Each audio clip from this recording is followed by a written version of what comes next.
मजदूरी करना पड़े, भैंस चलाना पड़े, दूध निकालना पड़े, किसी के घर में मजदूरी भी करना पड़े, अगर सक्षम नहीं है तो पढ़ाई नहीं छोड़ेंगे। जिस दिन आप एजुकेशन ले लेंगे, पढ़ाई लिखाई कर लेंगे, फूले, पेरियार, अम्बेडकर, बहुजन समाज, हमारे नेता अभिनेता सब कुछ को जान जाएंगे। आपने देखिए लंदन, अमेरिका, दिल्ली जाने का, पढ़ने लिखने का, बड़ा करने का, बिल्कुल वो राजनीति आप समझ जाएंगे। जब आप डॉक्टर बनेंगे, इंजीनियर बनेंगे, साइंटिस्ट बनेंगे, इतिहासकार बनेंगे, डॉक्टर बनेंगे, प्रोफेसर बनेंगे, पत्रकार बनेंगे।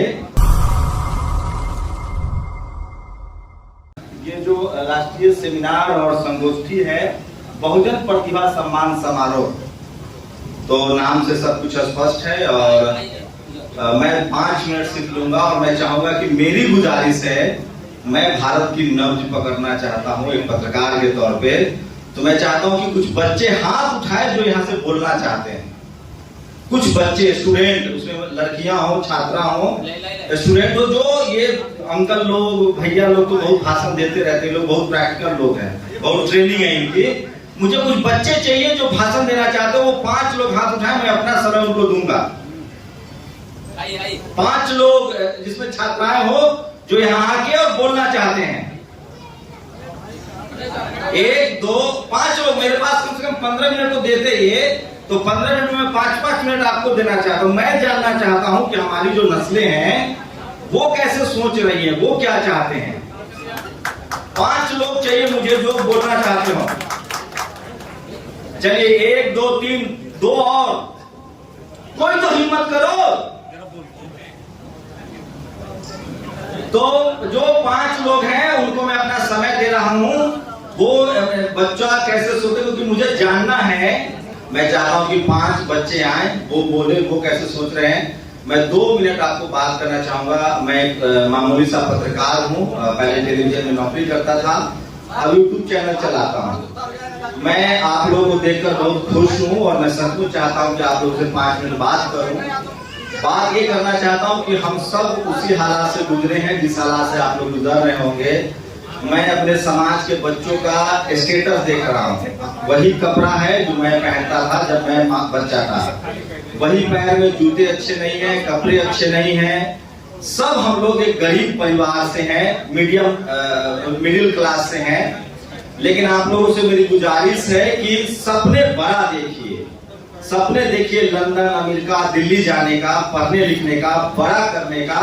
राजनीति जो हो रही है, मैडम ने कई बार कहा है कि राजनीतिक प्रश्न नहीं करना है, बिल्कुल वो राजनीति आप समझ जाएंगे जब आप डॉक्टर बनेंगे, इंजीनियर बनेंगे, साइंटिस्ट बनेंगे, इतिहासकार बनेंगे, डॉक्टर बनेंगे, प्रोफेसर बनेंगे, पत्रकार बनेंगे, तो आप सारी चीजें समझ जाएंगे। तो मैं आप लोगों से गुजारिश कर रहा हूं कि हम लोगों ने बहुत तकलीफें झेली हैं।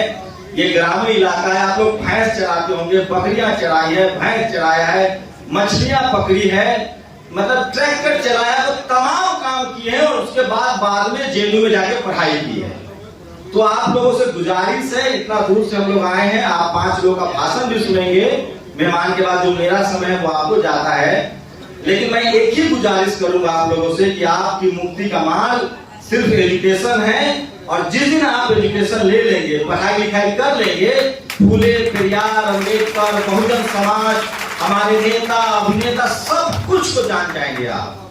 तो वो तमाम बच्चे जो इस हॉल में हैं, एक वादा कीजिए कि किसी कीमत पर मजदूरी करना पड़े, भैंस चलाना पड़े, दूध निकालना पड़े, किसी के घर में मजदूरी भी करना पड़े, अगर सक्षम नहीं है तो पढ़ाई नहीं छोड़ेंगे।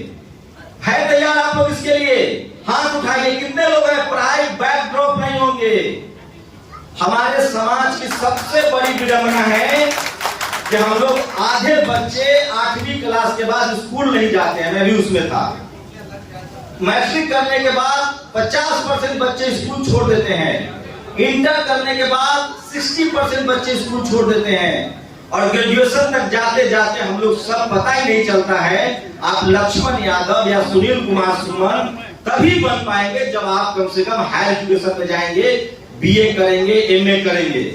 तो मेरी आप लोगों से बस गुजारिश है कि जिस फेज में हैं आप लोग, हम लोग भी इस फेज से निकले हैं। बहुत तकलीफें थी। आप लोग तो अच्छे हॉल में बैठे हैं, हम लोग तो कभी सेमिनार में भी नहीं गए। 15 अगस्त और 26 जनवरी के दिन जलेबी मिलता था। स्कूल की यही स्थिति थी, झाड़ू लगाते थे, मास्टर के टीचर का मार खाते थे। अब तो स्थिति बदली है, टीचर कम से कम पिटाई नहीं करते हैं। तो थैंक यू, आप लोगों ने हाथ उठाया। बस कुछ मत करिए, एक चीज तय कर लीजिए कि हमें पढ़ाई नहीं छोड़नी है तो नहीं छोड़नी है। माँ बाप नाते रिश्तेदार लड़कियों को बहुत समझाएंगे, बड़ी हो गई हो, शादी कर लो, आर्थिक स्थिति खराब है। हम जानते हैं जो लोग बड़ी बहन होंगी, जो लड़की हैं, उनको घर भी देखना है, अपने छोटे भाई बहन को भी पालना है, माँ की भी भूमिका निभानी है, खाना भी बनाना है। लेकिन मैं फिर गुजारिश कर रहा हूँ, प्लीज आप लोग पढ़ाई नहीं छोड़ेंगे ना, तो बोलिए, बोल क्यों नहीं है। मैं तो कोई राजनीतिक भाषण भी नहीं दे रहा हूं। अगर इतने बच्चे इन्होंने तय कर लिया कि आप लोग पढ़ाई नहीं छोड़ेंगे, तो बहुजन समाज जो लिखा हुआ है, इस देश का, इस समाज का और आपका भी भविष्य बन जाएगा। इसलिए कुछ नहीं बोलना है, कोई नफासुदी नहीं, कोई ज्यादा भाषण नहीं। आप लोग तय कर लीजिएगा कि किसी कीमत पर पढ़ाई नहीं छोड़ेंगे, जो हो जाए ड्रॉप आउट नहीं होंगे। और जैसे ही आप पढ़ते जाएंगे, आपके जीवन में इतने सारे रास्ते मिलेंगे ना, आप कल्पना नहीं कर सकते हैं। बढ़िया कपड़ा, दुनिया भर का घूमना, आज जैसे लोग मंच पर आके हीरो बन रहे हैं, वैसे आप भी कल बनेंगे। शर्त यही है कि पढ़ाई नहीं छोड़ना है। उसके बाद आप बिजनेसमैन बनिए, इंजीनियर बनिए, डॉक्टर बनिए, जो भी बनिए, पढ़ाई मत छोड़िएगा। तो तैयार है? कोई पढ़ाई नहीं छोड़ेगा ना? शुक्रिया मेरी बात मानने के लिए। और जो लोग 5 लोग हाथ उठाए हैं, उनको आके भाषण देना है। मुझे लगा, मैं दिल्ली से आया हूं, मैं बहुत परेशान था, मुझे लगा मैं क्यों जा रहा हूं, क्यों अपना टाइम वेस्ट कर रहा हूं। लेकिन आप लोगों से मिलकर बहुत खुशी हुई, बचपन याद आ रहा है कि ठीक हमारे हालात भी ऐसे ही थे और ये हालात बदलेंगे अगर हम पढ़ाई नहीं छोड़ेंगे तो। शुक्रिया।